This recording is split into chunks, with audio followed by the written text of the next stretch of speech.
Welcome to the Championship Club podcast. I'm your host Michael Casey, and co-hosting with me is a man with over 300 Championship Rugby appearances. It's Ben Gulliver. Be sure to check us out on social media at Champ Clubs Pod on Instagram and Twitter, and head to YouTube to like and subscribe to the channel. Before we kick off today's episode, I'd like to say a big thank you to our brand new and shiny sponsor, Trojan Engineering Fabrication, part of the MFH Group, and you can check them out at mfhire.co.uk.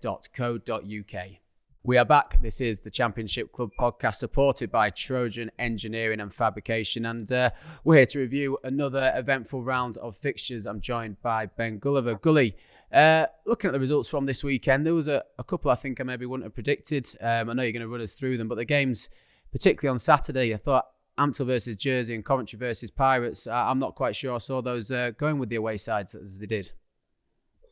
Yeah, fully agree. I had them both down for home wins, and especially after Amptill's big win the week before. And I think we also mentioned that Jersey's season had kind of started having the home fans in the week before. So a cracking result for Jersey on the road. Like I said, I think their season's fully started now. It's going to be a shame when it ends for them because they seem to be hitting their straps, which is good for Jersey because obviously under a little bit of pressure.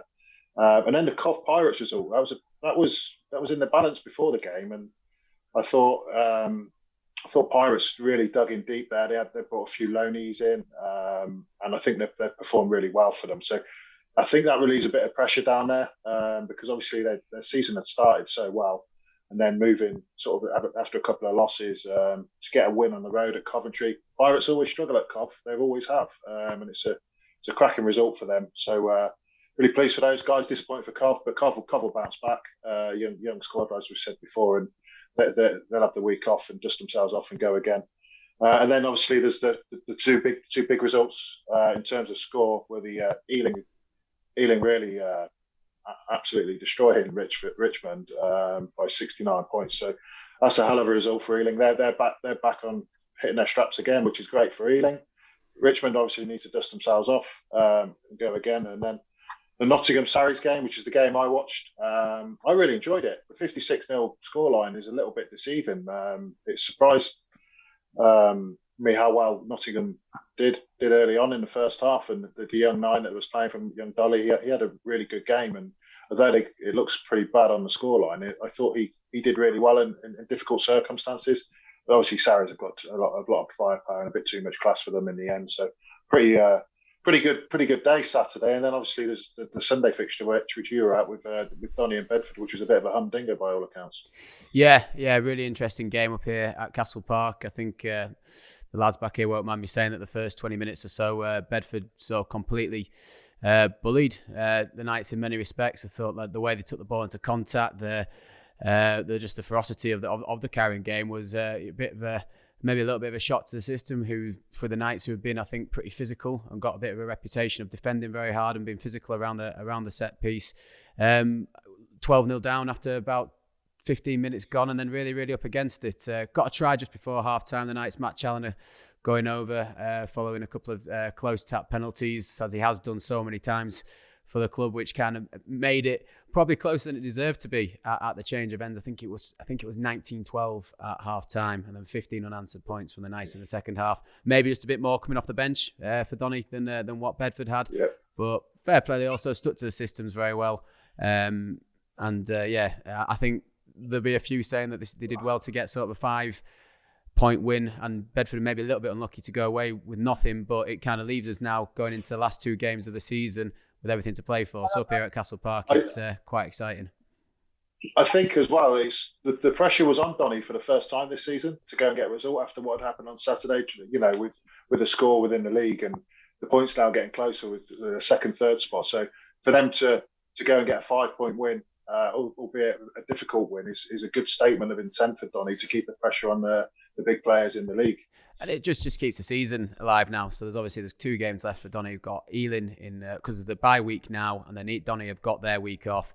Then it's Ealing on the 22nd of May, and then finish with fans back in for Nottingham. So just have at it for the last 2. Yeah, superb. Anyway, so I'm glad to say it's not just me and you here on the show today. And whilst we're sat up here in Yorkshire and in Devon respectively, we're sat sort of admiring a bit of sunshine here. We're joined by a man who's a record appearance holder for Yorkshire Carnegie, also part of the side that brought Coventry back into lead. Phil Nilsen joins us from Gibraltar. Phil, it's great to have you on the show. Great to be here, mate. Thank you very much. Hey Phil, how you going, mate? The weather looks fantastic. So just obviously aware of your move to Gibraltar, but just talk us through a little bit about sort of how that came about. I think you've timed it pretty well with Corona and everything, and leaving Coventry. I just wondered sort of how was it all planned out, and how are things over in Gib at the moment, mate? Yeah, mate. Well, it was sort of. Obviously, my last year at Coventry was coming towards my last year of my contract. So, long story short, my wife got offered a job over here early September, and we decided, obviously the kids were still young, we decided to just work in a good opportunity, a good timing to obviously work towards retirement and move over here. So, initially it was her job that brought us here, and obviously it's been a rocky sort of last 18 months over this sort of way, and I'm glad to say we really enjoy it. Obviously the lifestyle's fantastic with the weather, the beaches, things like that, but it's not come out of its sort of the issues in particular for me for retirement, but obviously the pandemic and stuff has added to that, and now things are starting to move nicely. We've only got I think yesterday reported 3 active cases of COVID, and they were all visitors. And that's normally the guys on the cruise ship. So there's pretty much no active cases there. Everyone's been vaccinated. And life, I'm sat in town now, mate, and everyone is moving around freely, no mask, no restrictions, no nothing, mate. So it's pretty nice now, to be fair. And in terms of sort of moving over there, did you have a role lined up with Gibraltar, with the rugby setup out there, or was it just let's get out there and see how we go? Yeah, no, not really. Well, no, I had nothing lined up out here really. So there wasn't really planning on retiring, so obviously moving abroad. And initially we moved to the south of Spain, just because obviously we come over with 3 kids and 2 dogs. It was a bit of an easier location to move to.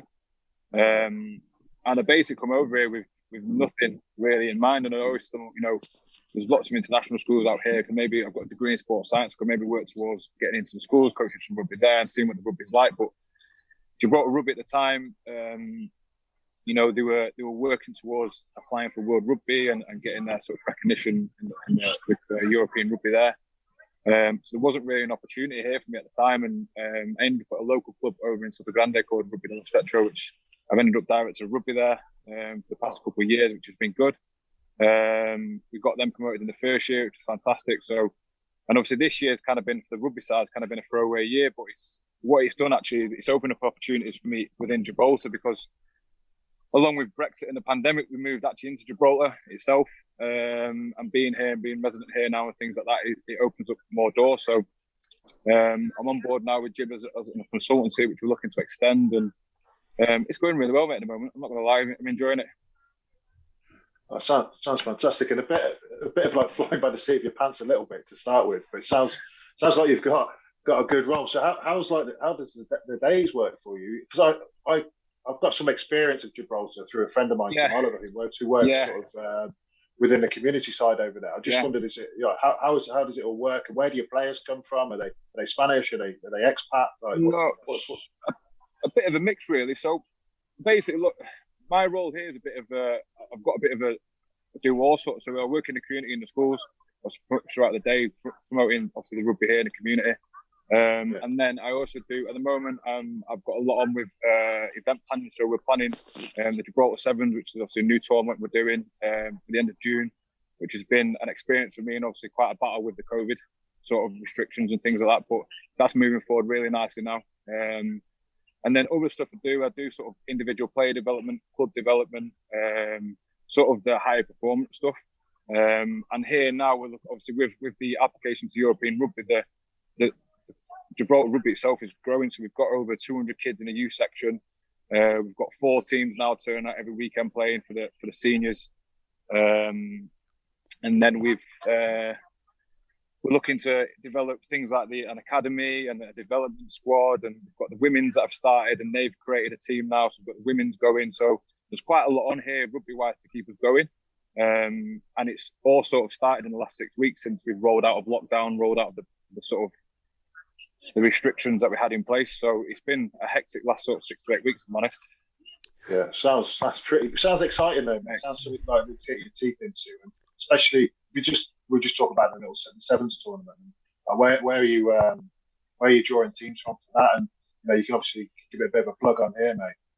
Yeah, thank you, mate. I appreciate it. So basically, we're looking to draw teams from all over the world. So overseas, because obviously we're hoping in the next couple of days, Jib's put on the green zone, travel back from the UK. So they just announced today that you can travel into Gibraltar with no COVID tests to get in, which is great. So that opens up doors.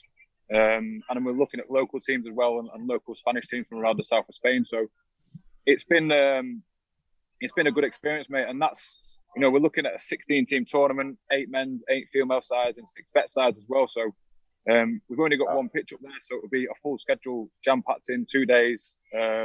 We're looking at off-field entertainment, trying to get sort of the festival vibe as well going for the local people, because the local community is great. They invest into everything.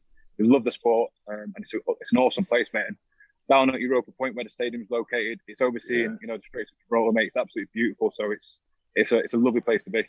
What's the best way for people? So what are the dates? Yeah, beat me to it.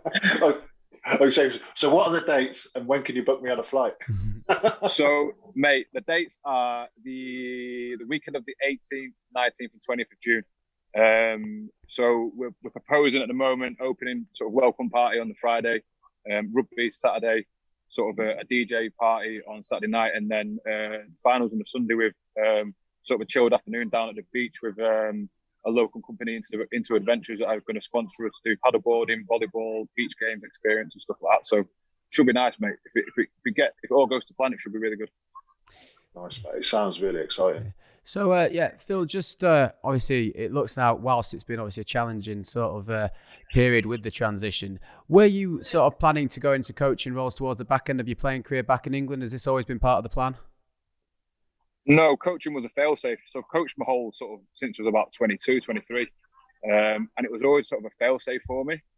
I'll be honest with you, I wasn't really prepared for retiring at all, whether it be job-wise or even mentally. I wasn't prepared at all. And sort of going away from, that's all I've known since I left school, being in a professional environment. I was looking to go to a private school to play there, which is a professional environment. Then I was at Leeds in the RFU Academy, and I just went all the way through. So I'll be honest with you, leaving it was a big shock. It didn't really hit me at first, because obviously you get the new bit of new country, new environment, new people. It was fantastic. But obviously, I think everything I went through was kind of enhanced more by the pandemic, in just trying to find, right, where do I go from here? Obviously, the rugby wasn't being played. I couldn't find a job doing that. My sort of CV wise, although I've got a decent CV, it's all sport and rugby based, so it's very limited. And obviously, pandemic, everyone's struggling. Everyone's struggling for money. Everyone's struggling for jobs themselves. So it was a tough period, mate. But as I say, coming into Gib has helped. The guys here are fantastic. It's quite a small community, but everyone's willing to chip in and help out. And rugby is rugby wherever you go, mate. Rugby values and atmosphere remains the same all over the world, which has been fantastic. So I've met a few good mates here that have helped me out. So it's moving forward nicely now, mate, and I'm looking positive now towards the future. So. Yeah. Mate, when that rug gets pulled from under you, it's a difficult one to deal with, isn't it? I remember when it happened, my end, I thought I had another year, and then I didn't, and then it's like you kind of in your head you've got it planned, haven't you? But then when it actually happens, it's a difficult pill to swallow, and it's something we'll talk about. I always speak to people, but as an individual, it is a tricky one to understand, and it's an individual process you have to go through to come out the other end, isn't it?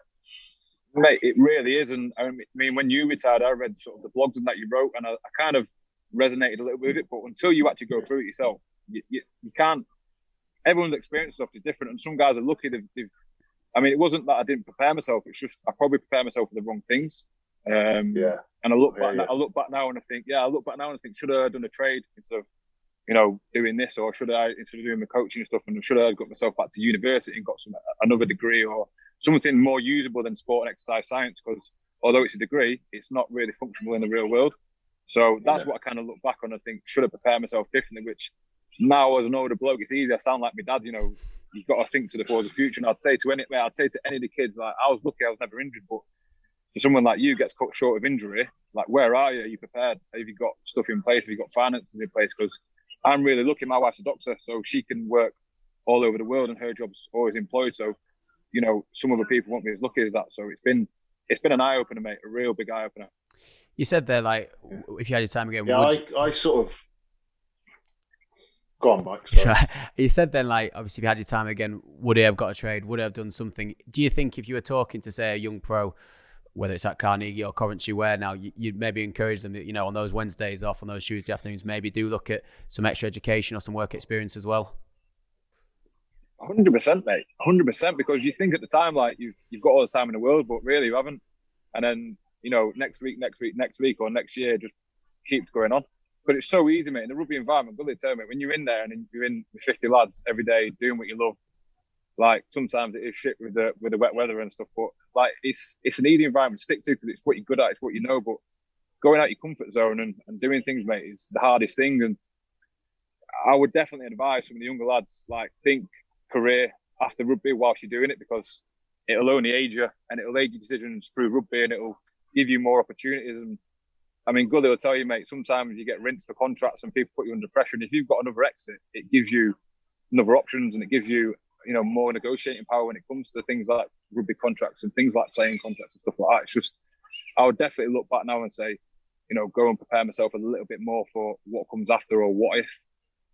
I think if I was to give myself a bit of advice, and it'd have been difficult to give a late 20-year-old Ben Gulliver advice because he was a bit of a ballet, but it's to try things. It is, but it's try different things. I thought I knew, but I didn't try it. So it's like you say, go out your comfort zone, but actually try different options, different trades, because you might think you want to do something. When you get there, you don't enjoy it. So it's just trying to. I think if anyone that's listening in that stage, even sort of early 30s, you could be ends near. Try different things. There's opportunities out there. The rugby network's great for that. They will support you and will help you, and then you can make your choices from a place of experience rather than a place of chance. And I think that's sort of a real good bit of advice I'd have given myself, but also to anyone that's listening to this. 100%, mate. Completely agree with you. Yeah, I think that resonates. Yeah. So if we, I was going to say, just having talked to sort of a couple of guys that have recently retired, you'll always come across some that have mapped out for a long time, and fair play to them. But then there's sort of always others that you've got yourself thrust into a situation, whether retirement's been put upon you through a situation like what you've discussed there, Phil, or whether it has been through injury, and you almost then are forced to adapt or die. Like you said, the situation at Gibraltar wasn't planned, but then you get met with circumstances and you've got to do the best with what you can, and hopefully it turns out. But I guess if you are able to sort of weatherproof against that and have a few more years up towards the end of your career planning for something a little bit long term, like you say, it just gives you that bit more adaptability. And if you are negotiating tight contracts towards the back end of your career, it maybe gives you, say, a little bit more artillery to say, well, do you know what, I don't have to take that because I've kind of lined up something else elsewhere. Mate, it really is. And I tell you, the rug's be pulled out from your feet fast. Yeah, sorry, the rug will be pulled out from your feet fast. So, mate, it's sorry, mate. I was going to say, mate, talking behind me, moving away from them.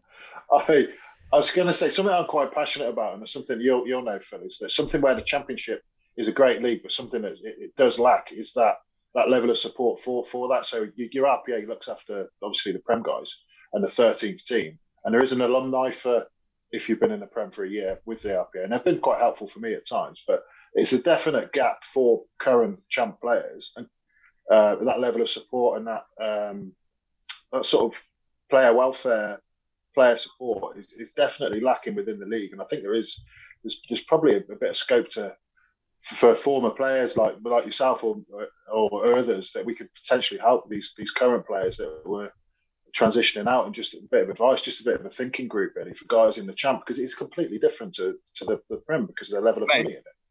Completely different. I mean, I was lucky enough to play some years in the Prem and support from the RPA, it's all there, but when you're in the champ, mate, you're on your own. Like, you're literally on your own. And a lot of the boys that I spoke to after I left through the pandemic, you know, taking pay cuts, they're forced to give up for time and go find jobs elsewhere because they're not being offered.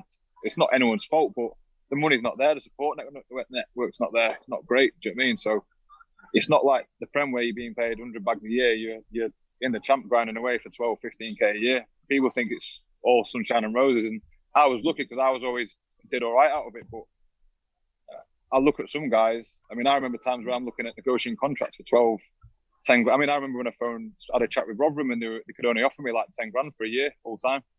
I said, mate, I've got 2 kids and houses, and there's no way I can function on that, like what you're supposed to do. So it's definitely things you've got to look at in the future. Definitely. So you talked there, Phil, of course, you have spent 3 seasons in the Premiership. They were with Yorkshire Carnegie. Since, I mean, with hindsight, you might say the time that you left Headingley was well timed with what's happened there since. Looking at sort of, obviously Carnegie will, I think they've changed the name back to Leeds Tykes now, will compete in next year's National 1, but it's been a little bit of a fall from grace from the side that you would have known and come through the academy under Stuart Lancaster. Yeah, mate. It was a shame, really. I mean, I was privy to some stuff that was going on because the year I left, it was my testimonial year. So it wasn't a great situation, mate. And for me, the reason why I left was it was a club that had lost its ambition. They were trying to survive and they were trying to do this. And it just, some things that went on never sat with me right. And Gully will tell you, mate, when I went to Cov, you know, Roland Winter was great. And he asked me, why do you want to come? I said, I just want to go and play somewhere with ambition who buys into you and what you're about. And it's sad seeing what's happened to Leeds, but I'm glad Phil's back there. If anyone can sort it out there, it'd be Phil. There is a good support base there. It just needs nurturing right and regaining that sort of, you know, going back to the grassroots and building it back up and going forward that way. Because when I was there, obviously Lanny was in charge of the academy. We had a few goal stand academy, producing players left, right, and centre. We're playing a Heineken Cup rugby. It was a shame, mate, and I think it just shows the gap in sort of, I don't know whether it's Northern rugby because it sort of happened a little bit with Newcastle where they were up and down.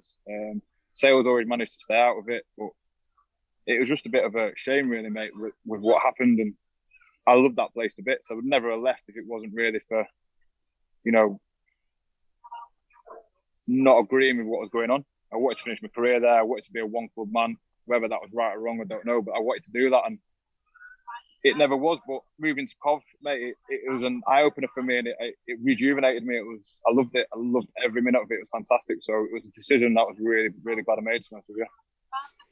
Yeah, just touching on the Yorkshire thing, I've been fortunate to be down Devon, Cornwall, and experienced Pirates, Albion, played at those two, and obviously with Exeter in the league. And the 3 teams in the league at the time, the games were mega, the crowds are awesome. Just it's something I'm not aware of. Obviously, I played at Donny, Rov, and Leeds, and I used to hate going up there. Not going to lie, I used to hate playing against you, Phil. But I just wondered if you could just sort of. Mate, I've done my job. I was good at making people hate me. I've done my job. I hate playing against you, didn't I? Yeah. But like what those derbies? Just talk about some of your fondest memories of like your big Yorkshire derbies, mate. Like what sort of sticks out for you? I think Donny was always a big one. I'm going to pre-warn you, mate. My battery's dying fast. I've got an old phone. Sorry. Right. I think Donny was the best one, to be honest with you, because we always obviously had it with the Rov boys as well. But for me, Donny was the best one because, I mean, you mentioned Chow before. We had a lot of the ex-Leeds lads at Doncaster, and it was good fun, mate. And I mean, I never really bought into the whole sort of, you know, derby things.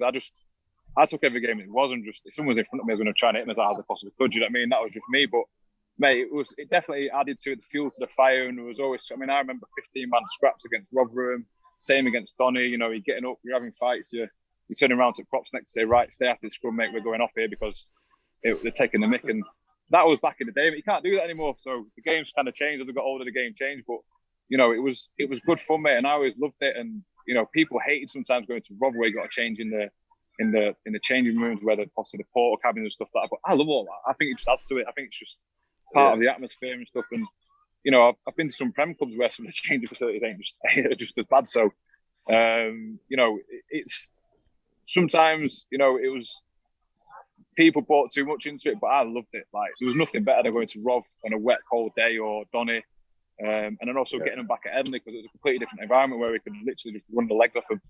So it was nice. It was good fun, mate. I enjoyed it. And here at Newcastle as well, when obviously they were there, we had some good one-offs with them, because obviously it was a kind of clash at the top of, you know, Premiership, what the team wanted to get to the Premiership, who's going to do it, and you know, we had a bit of a good run with them in the playoffs and stuff, where we beat them at home and we went away there and lost in the playoffs and that. So, mate, there were so many memories I can look back on where I think, wow, like even Doncaster, they beat us in the playoffs and they went to the final. It was just insane. I remember going to Donny, mate, when they pulled out that thing where they were coming around the offside line, blocking the 9 kick without being offside. I don't even know. I still don't know what the ruling was. I was like, what is going on here? Like, offside, and the referee's letting it play.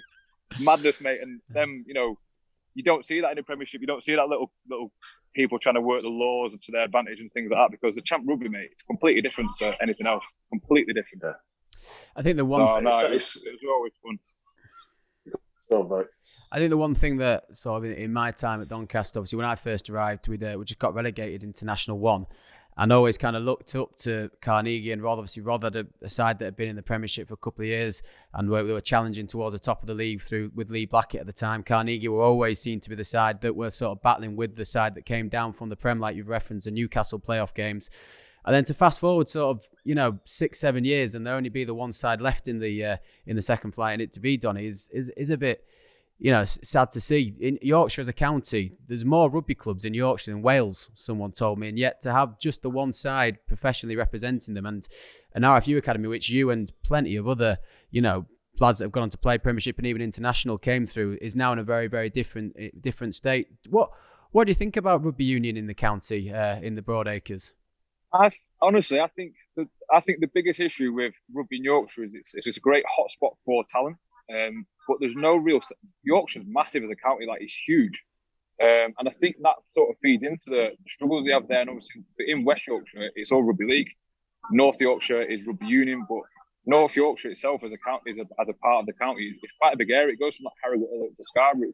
It's quite big. And then obviously it's very spaced out. There's no real centre hotspot. And I think Leeds obviously tried to get that link going with the name changes of Yorkshire and this, that and the other. And I think it rubbed some people the wrong way, and I think the intention was always trying to create something great out of the county, but it never really worked out. And it's just, I think it's sad that there's no top flight side in there, because I think it's, you look at everyone who plays in the Prem and the Champ, there's loads of lads from Yorkshire, loads. Whether they started at Leeds, Donny, Rotherham, wherever it is, there's loads that have gone onto it, and there's loads that have come from different places and played a good bit of rugby in Yorkshire and moved on to other places and succeeded. So I think it's difficult, mate. I wouldn't really have an answer to it. My always idea was maybe, up to York way is a bit more central from North Yorkshire, West Yorkshire, South Yorkshire. But again, it's relocating and trying to generate a whole new team out of a big move. And it costs money, mate. It's all about money. At the end of the day, no matter where you are, what you're doing, what club you're at, it's all about the money available. Unless you've got someone willing to fork into that, it's really hard to move things forward, because I think it's a shame the RFU have cut the money to the Champ. I think it's ridiculous, to be fair. Champ, Prem clubs get 7-8 mil. Champ clubs are getting 250k, 300k. I think it's a joke. These boys play for full time. And I'll be honest with you, I'm glad I'm out of it now, because I think the Champs, I'm not understanding it, but I think the support for it is going down in terms from the RFU. I think that really needs to be looked at. Back like what Gully was saying about supporting the kids, getting some structure in there for education and things like that. I think the Champ really needs to be supported properly, because, mate, it's a feeding ground. It's an absolute feeding ground. And everyone says it, everyone can see it with the numbers of players that have played in the Champ and going to Prem or international. And that's probably my little rant, mate. I'm not going to lie. I think that was a brilliantly nicely surmised sort of synopsis on the county. I mean, I'll be honest, it was tough for me as a player, because you've got to toe the line as a player. You've got to sometimes, I was a player that in the media towed the line, but I'm not a player anymore. I can say what I want about it, and I think it needs to be looked at. I think there's a lot of things gone wrong in it, and I think it's a shame. I think we're real good way of developing players moving forward, and something needs to be done, because hearing lads, I know it was a pandemic and stuff and people lost money, but hearing lads, having cut full-time contracts and they're back living with their mum and dad at 25, 27 years old, because they've got nowhere to go and nothing to do. It's sad, mate. It's really sad. Well, Phil, I think I completely agree. Nailed it. Yeah, smashed that. Phil, before we go, it's fantastic to see that things have worked out for you in Gibraltar. Just one more time then, Gibraltar Sevens, 18th to the 20th of June. And if people want to get and learn a bit more information about that, where should they head? Yeah, so we've got Instagram pages at Gibraltar Sevens, same on Facebook and same on Twitter. Go to there. We've literally just started social media pages back end of last week. So we're looking to get loads of content out of there. Anyone sees it, please retweet it, share it. It's just trying to get people playing rugby again. Everyone's dying to play rugby. Everyone's dying, obviously. We're looking in a place at Gib where the weather's great. So, try and get abroad, try and get some rugby played. It's a safe environment to go play rugby, mate. As I say, we've got no cases of COVID here. You're listening to the Championship Clubs podcast with me, Michael Casey, and Ben Gulliver. Check us out on social media at Champ Clubs Pod on Instagram and Twitter, and like and subscribe to the YouTube channel. Welcome back for part 2 of the Championship Clubs podcast, and I'm delighted to say that we're joined by one of our silent partners, if we like. He is the Chief Operating Officer at Bedford Blues and also Championship Rugby Norse extraordinaire, Gareth Alred. It's great to have you with us. I've never been described as silent, Mike, but thank you very much. Looking forward to being here. Well, I think it's quite apt to call him the fourth man at the moment with what's gone on with Line of Duty. we've outed him. He has got a bit of a Ian Buckles about him, to be fair. So I was the gaffer, but no worries. So the second part of today's show, it is of course Lions selection week this week, and we are going to attempt to pick a championship Lions 15. But let's go through the sort of parameters of this squad. Gareth, what are we sort of looking for in this championship Lions selection? So I think what we're looking for is either championship developed or championship players that have gone on to hopefully represent their country internationally or performing very significantly in the Premiership right now. But we have the room for 2 wild cards. One is a current championship / future international player that could be considered. And the other is a wild card for a legend. So a legend that has been developed via the championship and has unfortunately long retired now. Almost a good version of Ben Gulliver. Maybe a Jim Hamilton. You always drop that in there. Okay, where we're going to start from, Gareth? We're going to go from 15 to 1 or 1 to 15. What do you reckon? I'm pretty relaxed. What are you? Where's your strength? Where do you think? I mean, I've got a hell of a pack down. Hell of a pack. So do we want to start with that line?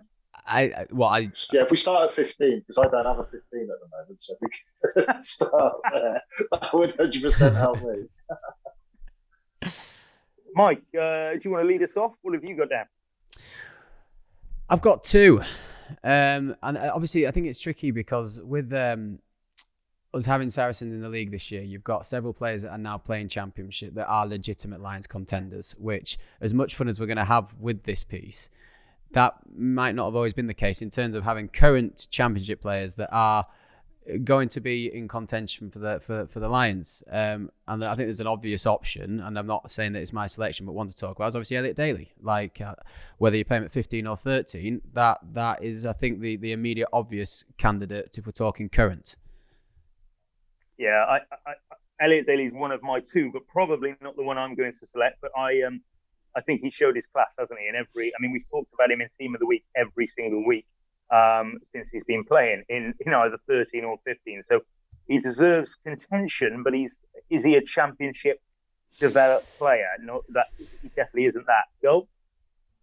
Yeah, I can't believe I didn't think of Eliot Daley. He's also got money in the bank with the last tour, hasn't he? So I imagine he'll be on the plane. But like you said, does he meet our criteria?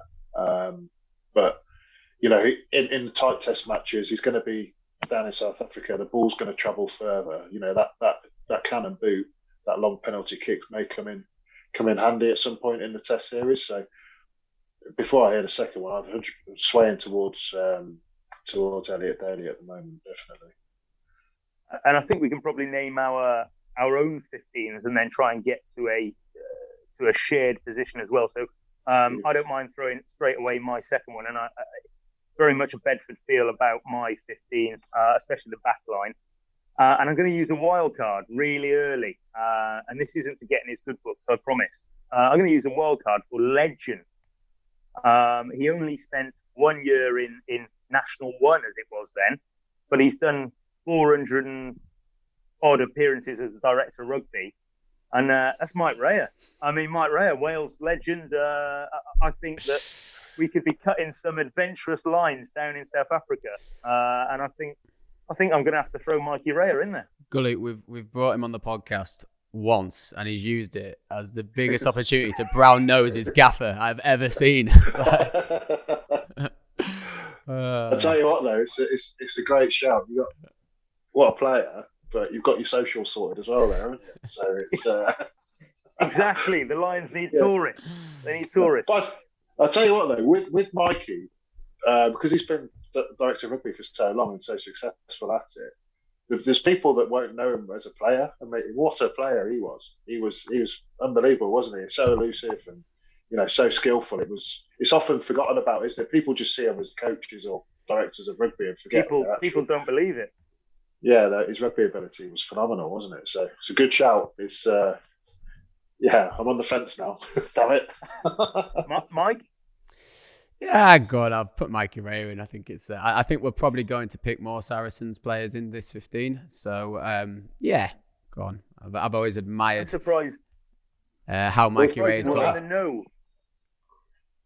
I'm surprised you're not in the know, Mike. I thought you might be selecting Billy Mcbride for the fullback slot, seeing as though his dad's picking the team. Hey, he had a hell of a 2 tries at the weekend against you lot, but I think if he rocked up to train in Lion Stash, the boys would just give him a little bit too much, hammer. So no, I don't.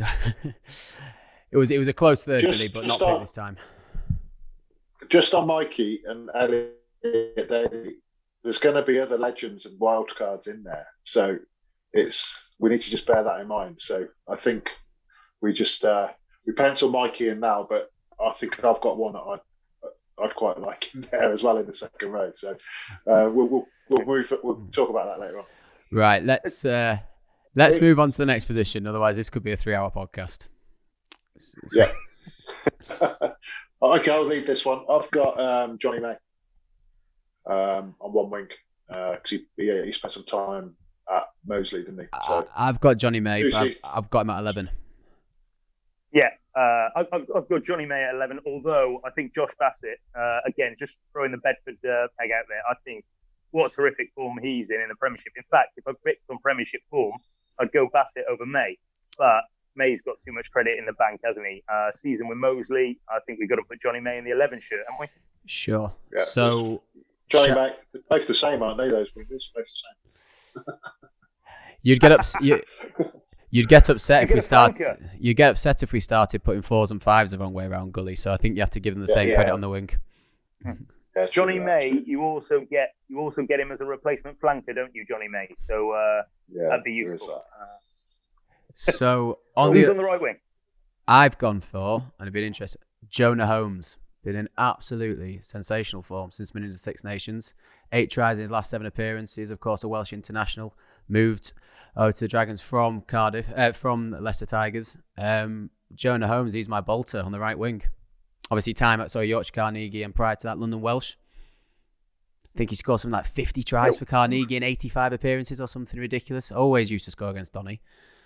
Yeah, quality player at fullback and on the wing for Yorkshire or Leeds as they were. But yeah, can't say I remember him at London Welsh. So well played there. But my option. That's a great. Didn't even think about him. My option is a dual reg. I think he would have been. But let's face it, is a true Cornishman, and that's Jack Noel. Jack Noel has to go for me. I think he's. We know what he's about. And I can imagine he's a great tourist. The only thing with Jack Noel is how much did he play Champ Rugby? I'm not aware of. Is he into double figures? I think he's got to have done double figures to get in the team. I'd have him on the plane, obviously. He's an unbelievable player. That was sort of my thinking. I've actually written Jack Noel / Jonah Holmes, and I've thought to myself, you've got someone that's done sort of 6 seasons in the champ here, then gone on to play Prem, then he's obviously moved over to Pro 14, international honours, unlucky not to be in the Wales Six Nations side, some would say. And as I say, my stats down here, 8 tries in his last 7 appearances for the Dragons. He's my bolter, so I'm going with it. Yeah, I mean, Jack Noel's probably got 100 Welsh caps if he's Welsh. So yeah, but not but not 100 championship caps, which I think was Gully's point. Yeah, well, Exeter, there's too much money down there, isn't there? Too much money. He's been robbed from Cornwall. Robbed.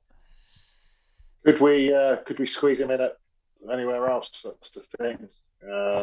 I had Sean Maitland down. I was being cheap. I went for a Sarries player, but it's sort of, that's who I thought. I think at international level he's good, and he's been good for Sarries this year as well. So, and he's a steady Eddie, isn't he? But I do like the Jonah Holmes one. I'm swaying towards Jonah Holmes. If you're giving me both options of them and taking Noel out of it, I'm going Jonah Holmes. So I'm happy to put him as the 14. Great option as well to cover fullback when Mikey gets a bit tired after the big night before. Like that. So cool. Moving on to the centres then. So who have you got at 13? I've got a wild card. Gosh, strange this Bedford field for this team, but tearing it up in the Premiership and can do things that other centres just can't do. And what a man for the tour. I mean, Mikey. Oh my God, there's some real people here that are going to cause a lot of problems on tour, and that's Michael Le Bourgeois. Oh wow, you went with Bouge. I mean, could you imagine the tour goal? Could you imagine the tour? Jesus, you wouldn't make the third test. It's not a bad shout. He's in great form for Wasps at the minute, isn't he? And he's a champ warrior. You've got him at 12 or 13, mate. I've got him at 13 because I've got quite a couple of strong 12s. Yeah, I've gone with Henry Slade at 13. I've gone Henry Slade as well, and it's kind of did a full season at Plymouth pretty much, didn't he? I believe Henry Slade. Yeah. I like I like the Bourgeois sort of. Obviously, it's similar to what we said with Jonah Holmes. He's much more of a champ warrior, if you like, that's gone on and done good. But yeah, I'd gone Slade at 13. So I suppose it depends on where you want to take it. International class likely to go on the tour, Slade wins it. But in terms of championship experience, and I mean, I wouldn't like to comment on who'd be the better tourist, but yeah, I've heard plenty of your stories about Michael Bourgeois, and I'm sure it'd be good fun in South Africa. There's no competition on who would be a better tourist. That man was born for island life, so not worried about that. I think again, I hate to put it, and it's the depth of England, isn't it? But I think if Bouge and he does qualify for almost any other country, being a Jerseyman. I think I was gutted he didn't get an opportunity in Pro 14 because I think he would have nudged his way into international contention. I genuinely think he's that good a player. Which oh God, this being recorded, isn't it? But he is that good. Goal. Who do you think Slade as well, or who were you saying? I had Slade in. I didn't think Bouge would kill me for this, but I didn't think of Bouge because he's not had the international recognition so far. But it's not a bad shout. We could just squeeze him in as social secretary, and then we've got him and Mike in charge of that. And then I'm coming as team manager, and then we're going to have a right crack. So I think it's a tricky one, isn't it? So what are we saying, Mike? You're going to put this on you. I'm going Slade. Slade. Okay. We're picking a bench, yeah? Yeah. So Bouge is coming, but he's on the bench or he'd probably do mascot duties knowing Bouge, wouldn't he? He'd be the lion. Yeah. Yeah, definitely. So 12. Centre 12. So I'll go here. So I've gone with someone similar sort of story to Bouge, who I think is actually tearing it up a little bit more than Bouge this season in the Prem. So he had a bit of a stint at Bedford and Ealing, and I've gone with Piers O'Connor at 12. Okay. Yeah, he's in my thinking. I think he's tearing it up. I don't think So the balance of my team was you couldn't go Piers and Booge. It may have worked for Bedford that one season. In fact, actually, I think Piers played 15 because Tom Griffiths, another quality player, played 12 that year. But yeah, I don't know if you can't take two rookies. So here's O'Connor Slade. I can see that. I think experience-wise, you've got 12 trees. Again, still performing in the Premiership week in, week out. Who did he play for in the Champ? Oh, Bedford again. But there's this chap called Owen Farrell as well, which I mean, I think he had a very long Bedford Blues career, 2 appearances, but he's obviously back in the Champ now. I think Owen Farrell is definitely classed now as a Champ Warrior, having done 2 separate stints in the league, isn't he? So it's hard to argue against that. Yeah, it definitely. Also, we need to give him some love, I think. So, I agree. I got Farrell at 12, Slade at 13, and then if we've gone Johnny May at 11, that's those 3 all the ones that I picked there. So, what do we reckon? Is that what we're sticking with? Yeah, it's hard to go against it, 10, isn't it? Well, I've got a couple of options at 10. Might be my time delay. Sorry, guys. I think you're absolutely right. It does depend on who we go at 10. I think again you could have considered Farrell there. You've got to consider George Ford. Great spell at Leeds. I'm sure he played a little bit there on his way. He went on loan.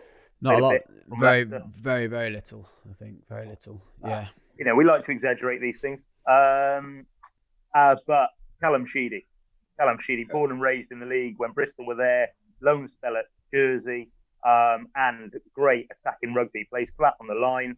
God, look at me talking like a coach. No, he's generally just a quality player and been brilliant for Wales. Brilliant. Yeah, I've got Sheedy in. Yeah, that was the same as me. Other ones, Joe Simmons, I believe, spell at Plymouth, but I think Sheedy's experience in the Champ is... Yes, a lot more. Obviously, I can remember the 2 playoff final legs against Bristol and Callum Sheedy. God, he can only have been 19, 20 years old. Absolutely sensational. And obviously, he's got everything that he's gone on to achieve since with both Bristol and more recently Wales. So, yeah, I think if we're all agreeing with Sheedy at 10, then can we put Farrell at 12? Yeah. Cool. Scrum half. Yeah. I'll let that go. Interesting. I've got a couple at scrum half. And as much as I'm starting to sort of not want to pick Bedford players because of the smugness of Mr. Alred, the Championship podcast's own Ali Price, of course, his story we've done in episode 3, and how good was Ali in the Six Nations, and I think genuinely is going to be right in the mix when selections made this week. We haven't really talked about that, have we? Who do we think they'll select? I mean, there's some of these that will be questionable. Some of them that, May, Farrell, you've got to imagine Daley will be in the mix and things like that for Gatland as well. But Ali Price genuinely is in that discussion. And scrum half with Ben Youngs ruling himself out is going to be quite hotly contested. So I think Ali Price has a chance on theirs, but in ours, surely there's no doubt about him. Surely he's got to go in the Championship Lions. Yeah, he's in my team. Yeah, no. I've chucked Harry Randall in as an alternative. I've got no qualms about Ali Price, but just obviously called into the England Six Nations squad. This time didn't play. It has been in and around Eddie Jones. His team's been again, had a fantastic season, but no, I don't think I'll be challenging Ali Price for starting berth at 9 in the Championship Lions 15. I think you've got if we're doing a bench, I mean that is a great shout. I cannot believe he hasn't been picked for England because he brings something different that the others done. He's probably a new age Danny Care, which is very harsh on Danny Care. He's still going and still in Lions contention, but Harry Randall is another gear forward, I reckon. So I think you're right, Mike. It's a great shout, and I think he's destined surely for big things. Cool. So, shall we? We'll jump into the forwards and into the front row. Obviously, we've talked on this show about the league's track record of producing front row forwards that have gone on to the highest level. And I don't know about your sheets here, but I'm quite happy that we've got a few sort of at 1 and 3 that will probably be in contention to go on the flight, and that you can say are sort of genuine champ long timers. But Gareth, we'll start with you. Yeah, I think you're right. I think we need to get it. This is where we might get a bit hot under the collar and start, having a mix of views. Although Lou said I was pretty confident on this one, not because of his Saracens skill set, I guess, or recommendation to the championship, more for his graduation through the Bristol Academy into the championship. So Mako Vunipola is mine. I know Ellis Genge was knocking around there as well, but I think Mako Vunipola is the man for me at 1. Go. Yeah, Mako's he was penciled in mine. What was his? I'm not sure of Mako's full story. Did he have a season at champ level then? Did he? It must have been when I was playing. Yeah, I'll go in and be the nose that I am. Yeah, I remember he. In fact, a good friend of ours, went to Filton with him. He's at Filton College. Stephen Jones was the outside half, and Vunipola was loosehead. Falatau was in the back row. I think he might have played 6, and Billy Vunipola at 8. So probably not a bad side. And then he graduated and came through with the likes of Darren Compton, I think, was on the front row for Bristol at that time. Yeah. I think that's a no-brainer then, isn't it? You've got to have Chuck Mako in. So Mako at 1, definitely. Any difference, Mike? No. I mean, you say Hepburn at Chiefs would be an honourable mention, but no, Mako is my first mention. Of course, ex of London Welsh. Yeah. At hooker, I've gone... There's the obvious Sarries connection with Jamie George, with everything that's gone on, and playing 3 tests last tour. But I've gone with the Exeter Plymouth Albion link again, and gone with Luke Cowan-Dickie. I think he's the form hooker in the Northern Hemisphere at the minute. I think he's outstanding. Horrible person to play against. I can see him genuinely starting for the Lions this tour. And he had a good. I think I did look, and he had over 20 games for Albion. So that's who I've gone with at hooker. Yeah, I think similar thinking to you, Gull. Obviously, Jamie George currently playing in the league. Tom Young's, of course, probably out of contention now at the other end of it. But of course, what a fabulous tour he has had with the Lions in the past, and obviously still the captain at Welford Road, and as we've highlighted on this show, 2 fantastic stints in the Championship with both Bedford and Nottingham. But yeah, Cowan-Dickie, 3 seasons at Plymouth, so not a fleeting sort of a fleeting loan. He was there for a long time and certainly learned his craft. And as you say, I think he's certainly in England the form hooker at the moment, and could genuinely be the starting test hooker. Yeah, I'll throw a spanner in there slightly and just see me tempt you away from it. I agree. I think for me, Jamie George wasn't in contention. Not that he'll care what my recommendation is. Luke Cowan-Dickie has to be up there. Although a shout out for my time at Donny, and Mike was there too. Jack Yandel. I mean, almost Jack seems the first choice at Exeter, but Luke's the first choice in the England squad.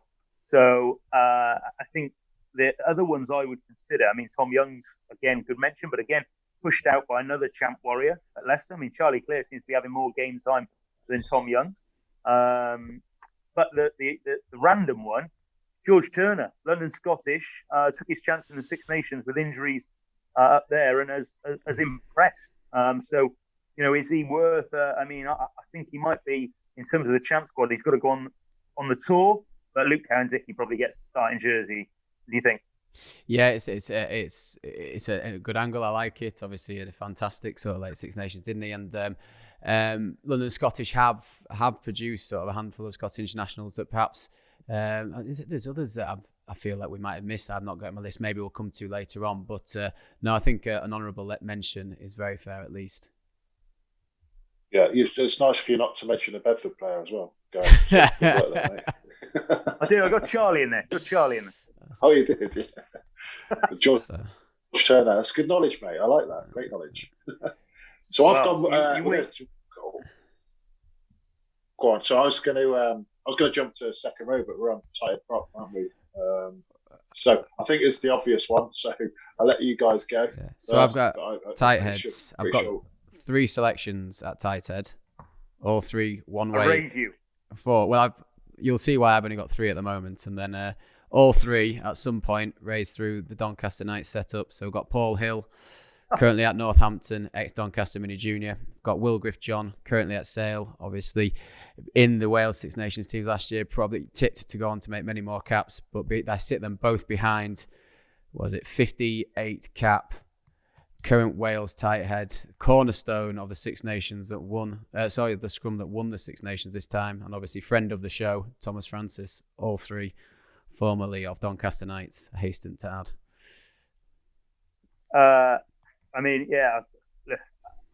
Paul Hill, I was up at Northampton Saints last week and I saw him in a sauna. So I'm going to rule Paul Hill out. He's in for the summer.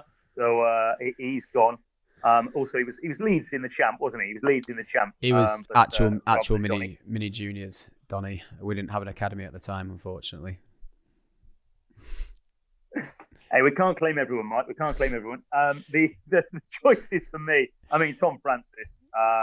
For me, I've listened to quite a lot of podcasts from, the Rugby pod in different places, giving great shouts to several people, but almost excluding Francis from quite a few of them. I think Andy Good selected him for the trip, but I think he's got every right to be first choice tight end. He's cornerstone of that Welsh pack, and for me, biased as I am, was probably the best pack in the championship. So, look, I think he is the front runner. But the other mentions I've got, you wouldn't expect me not to have a Bedford angle, and that is Dan Cole, still producing. You have Youngsy and Cole in the front row. You're not moving very far. And then the other mentions have got to be Harry Williams. Jersey developed him. Nottingham as well, to be fair, developed him and now going very well with Exeter. And Carl Sinclair, Ealing Trailfinders for a season. So before they were splashing the cash as well. So he's worthy of mention, that's for certain. But Thomas Francis be my pick. Yeah, and you got Will Stewart as well, haven't you, at Bath as well, who's in the great shout squad. Nottingham, wasn't it? So, but I think Tom Francis edges it for me. He's 58 caps, and he's in top form, isn't he? He's the form tight head. He said when he came on the show that he hadn't had a home start for a long time for Chiefs, and he seems to have bolted it down, and he's performing well for Chiefs at the minute. And I'd be surprised if he doesn't go on it, but he's definitely in our team. So well done, Tom. I'll tell you another person that is not worthy of this contention right at the moment, but really interested to see Christian Judge in a Worcester shirt next year, because he's not really had a lot of, he's got a big battle. I think of the back, you've got Will Stewart, Christian Judge, and maybe Henry Thomas Pited.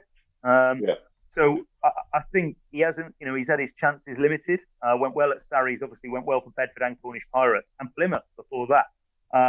It'd be really interesting to see him getting a run against Worcester next year, see what he can do. Yeah, it's a good shout out for Judgy. He's a bloody good champ story, Judgy. He's grafted well, so he's definitely worth a shout. And all the best for him moving to Worcester next year. So second row, I'm not going to lie, this is an area where I've been a little bit short in options, but I'll obviously Gully, it's your area of expertise, so I'll pass over you to kick us off. Well, this is where I've gone for my wild card and my hard man, like the hardest man in rugby ever, one off. So I've gone with a bit of an old school Cov sort of angle with black belt in karate, many caps, won the World Cup. Tony Gulliver. Not my old man, no. No, not quite. But he actually, my old man looked after this player growing up, and he was an apprentice of the old man. So I've gone with Danny Grukop at 4, and I'm thinking going down to SA. You need a hard man, and Danny is that. He played at Cov in National 1 or the second division, Courage Division 2 or whatever it was, but it was second tier, and he earned his stripes in the equivalent league. And I just thought, a bit left field, I'd throw Danny in there because he's a Cov lad and he's hard as fuck. Is he 4 or 5? 4. He's going in at 4. Okay. I I was intrigued where you were going there, Gold, because I wondered if you were going for a Bedford man there, talking about hard as nails, old school second row in the days when it was the Courage National 2. But I thought you might have been going Scott Murray, who obviously fulfills quite a lot of that criteria, probably more skilled, more softer than he looks. I thought you might have been going for that line. Yeah. Do you want me to throw some names out there? Has anybody got? I've got quite a few names to discuss. So let me throw a few out your way. We're going to start with. We've got the option of Ian Evans. Was at Bristol. He has obviously been on a Lions tour, so he's a bit of a legend card. So these are just looking at a few of the legends. He was, what was he? Got 50 cap Welsh international with the Ospreys before moving to Bristol for their promotion challenge. Maurice Botha. He was in the. I was going to say Ian Evans was in the 200 Grand Club on it at Bristol when they were all in the champ. I think there was 7 or 8 of them. There was a rumour of that. Fair play to him. Not knocking it. You can see why so many wanted to leave the Severn Bridge. They were only on pipes and pies over the other side. But, I can see it. The Maurice Botha, I mean, slightly random one to throw in, but workhorse and going to South Africa, who knows it better than a South African? So there's a bit of opportunity there. Or looking at players that can still do the job, George Cruz. That's a shout.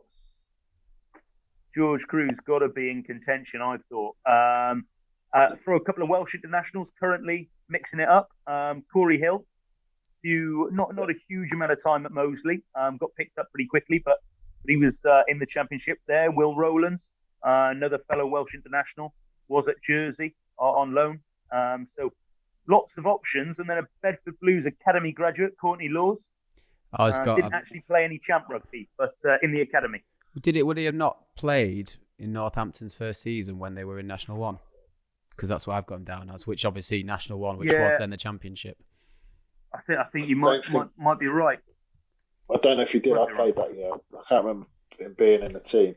Yeah, I'll tell you what, the only reason you've gone for Big Mo is because he's your new coach at your club, isn't he? So you've just gone for Mo, so he picks you at the weekend. So and obviously he's a good shout.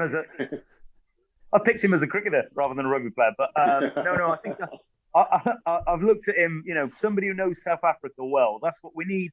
We need different kind of tourists, don't we? Different tourists, and I thought he might be. Or do we throw in Maro Itoje? I mean, look how good he's been in the. He is the one Saracens player that in the first 3 games stood literally head and shoulders above everyone else. I think we picked him 3 times in the team of the week. And then with the time we didn't, we had a lot of abuse for not picking him. So we can't win. It's an interesting one. Sorry, Mike. I was going to say, there's obviously there's quite a lot of discussion about him being picked as the current Lions captain. Obviously, Alan Wynne-Jones, the other favourite there. Is it a bit poor from us to overlook a player that is playing so well week in, week out in the Championship, which is the league that we are discussing week in, week out, who then goes on to get named as captain, and we've not picked him in our Championship 15. Is that play on? I've got him at 6. Doesn't that, Mike, just show how strong the Championship is? The Lions captain can't get into our 15. Okay, so what are we going for then? What are we going for at second row? By the way, I have just quickly just Googled Ross here, and that Courtney Laws did play in that one. He made his debut in National 1 against Esher in the 2007-8 season. And he actually missed out on the 2008 Under-20 Six Nations, IRB Junior Six Nations World Cup, interestingly. And the World Cup the same year. Well, he was developed in the champ as well. He got missed out of it. Not many players do get missed out of Saints setup, but he was, and then found his way through the Bedford Academy, even though he's a Northampton lad. But I've got my choices are going to be George Cruz, definitely. I mean, I think he, for me, a no-brainer. Gone off the radar playing in Japan, but I think he's in it. And then it's a real melting pot for who we put in there. I mean, I'm between Maro and Maurice Botha. So 2 very, very different players. And believe me, Mo was playing cricket at the weekend, and to try and put him on the same level as Maro seems a bit laughable right at the moment because he couldn't turn his arm over for a full over. But yeah, it's between the two. Goal, your shout, surely. Can I put Danny in there? Danny Grewcock? Yeah. Well, Danny. What about Danny and George, and we'll have a look at Itoje next. Yeah, that's what I think. Grewcock, Cruz, Marrow at 6, and then we'll have one oldie in the pack and one oldie in the backs, so we can keep Mikey in. That'd be a good pairing as well, wouldn't it? Grewcock kind of enforced, quite physical to say the least, and Cruz, not that he isn't physical, but a technician, a leader within that pack. Yeah. This is quite interesting though, because I want to see where this leaves us with back row, because my back row is very good.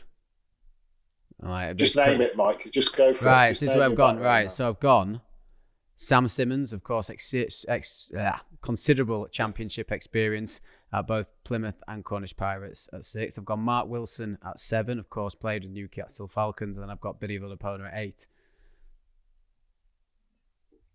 Maybe not the most balanced back row, but all three now.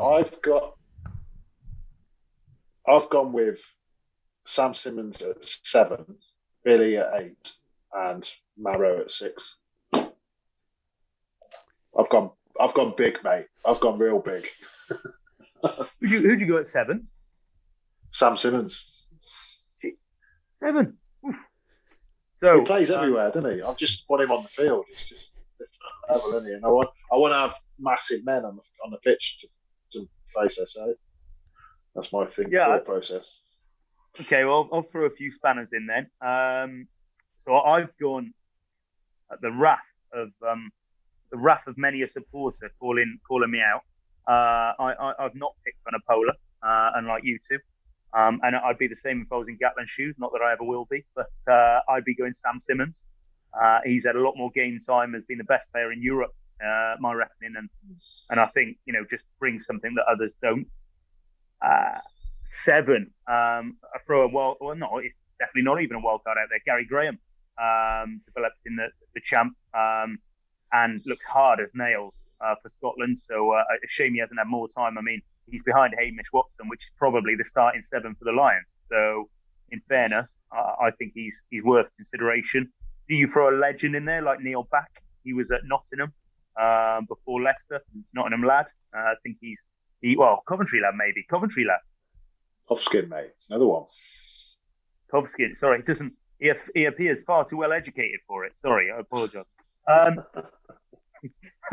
a bit of a battle on 7, and then 6. I'm going to throw a load of legend choices, and we haven't used the wild card of a young player yet. So the 2 legends that were in consideration were Colin Jarvis, was at London Welsh, and they were in Courage 1 or Courage 2 at the time. Richard Hill, where Saracens were at the time. I mean, England World Cup winner, can't be a bad player. I think Marrow Itoje is a great shout, but my future wild card, fresh from yellow card at Castle Park, is Ollie Newman. I mean, teenager, absolutely cutting down trees, unbelievable form, and we haven't really talked about youngsters who are going to go on to great things. Thomas Francis did it. Why can't Ollie Newman? I think it's just such a stretch. He played all right at the weekend, but you can't be sending him on Lion Star. It's the wild card. We can't put. I'll be honest with you. We can't put Grewcock on there either, Mike. You'd have to wheel him out these days. I get it, but we know what Danny Grewcock did achieve in rugby. Ollie Newman, very, very much untested. They don't get experience unless you test them, Mike. Yeah, I don't know Ollie Newman, and I didn't see the game, but he's not going. Sorry, Ollie. I'm calling it. Who is the best youngster in the champ right now? Who would you consider currently in the champ to get on that plane? Oh, that's a hell of a show. Christie at Sarries. He's not a champ warrior for me. I'm asking you to dig deeper than that. You know when you selected Dolly as scrum half from Nottingham when they got 0 against Saracens 50? He was outstanding. I'm sticking to that. So tell me, who's your champ warrior going? Matt Challoner, he'd do a job in the second row against those South Africans. Wouldn't let you down. No, he wouldn't. It's a good question, Gareth. You got me thinking now. Etzebeth hasn't seen somebody like Chell coming down his road, I tell you. Is this one for the socials? Who is, and what do we class as young? Who is the best young player in the championship right now? I know what we're saying. What's young? 24 and under. I thought he was 32 and younger was young. Yeah, let's check that one out on the socials. See what people say, because there'll be someone at each club that people think that could kick on and go all the way, won't there? So well, and then we've got to see. I'm sorry. Let's get back on script. I think I have to admit, looking at that, Itoje's got to be the sixth, and he brings some physicality, doesn't he? Yeah. So what's that? Itoje, Simmons, and Billy. I'm not happy with that. There's no balance in that, especially with Itoje at 6. Itoje at 6, Mark Wilson at 7, Simmons at 8. Did Mark Wilson? He's played he actually play for Newcastle in the Champ? Yeah. He's been there. He's been. He didn't go on holiday to Sale, no. Second time round. Okay. I would fight for Gary Graham above Wilson, but. The only reason I wouldn't go for Graham is he gave the championship a bit of a slagging on another podcast, so he's not going in. And I don't want to. If he hears this and he wants to rock, I'm not interested, mate. It looks too hard. But no, you can call Grewcock. Yeah, I'm too right. Yeah. But I don't know if he meant it, but it was. He didn't speak that highly of the league when he got interviewed on another podcast. So. For that reason, I still think we can go with Simmons at 7 and Billy at 8. But hey. So we go. Simmons moves to 8, and then what are the 7s we got? Unless we go legend like Neil Back, we go with Mark Wilson then. Mark Wilson, yeah, got a lot of good line-out option as well. Hell of a work rate, hard as nails. So what I've got down, the championship, Lions 15. And I might have got some of these down wrong. But up front, we're going with Mako Vunipola, Luke Cowan-Dickey, Thomas Francis, George Cruz, Danny Grewcock. Then we're going to go Maro Itoje, Mark Wilson, Sam Simmons. Yeah. 9, Ali Price. Yeah. 10, Callum Sheedy. 11, Johnny May. 12, Owen Farrell. 13. What did we agree on? Did we go Henry Slade 13? I think you went Slade. I argued against it. Bougie's on the bench. Yeah. 14, Jonah Holmes. And 50 on the old day with Mike Araya. Yeah, I mean, we've broken our own rules there. We've gone for 2 legends, though. One in the forwards, one in the forwards, one in the back, though. Yeah, I'll take it. We've gone with no young wild cards, so I think we're allowed that, surely. Fair. Yeah. I think that team would go. I think that team would go well enough in South Africa. And then that's it. If we lose the test, the 3 of us might get the call up, boys. Call up.